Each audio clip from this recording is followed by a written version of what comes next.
สวัสดีค่ะกลับมาเจอ The Closet อีกแล้วนะคะวันนี้เนี่ยเราจะทำเสื้อของสาวพลัสไซส์อีกครั้งนึงค่ะเป็นชุดแสกง่ายๆแบบประมาณนี้ตรงนี้เนี่ยเราจะทำเป็นหัวแขนรูดนะคะแล้วก็อาจจะต่อตรงช่วงสะโพกนิดนึงสาเหตุที่ต้องต่อเพราะว่าผ้ามันมีแค่1.5 เมตรนะคะแต่ว่าหน้าเนี่ย60 นิ้วเนี่ยผ้า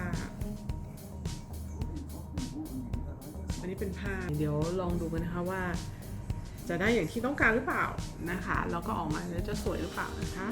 ลองดูกันค่ะไปนะคะคือเราจะเริ่มต้นจากแพทเทิร์น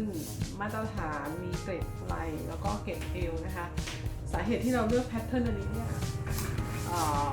มันสะดวกดีนะคะจะทำเป็นเสื้อตัวหลวมก็ได้จะทำเป็นเสื้อพอดีตัวก็ได้นะคะถ้าเพื่อนๆจะทำแพทเทิร์นเนี่ยแนะนำเลยว่าแพทเทิร์นแบบนี้แบบเดียวจบนะคะถ้าอยากจะทำเป็นเสื้อตัวหลวมแค่ปรับแบบนิดเดียวนะคะแล้วก็ไม่ต้องใช้เกรด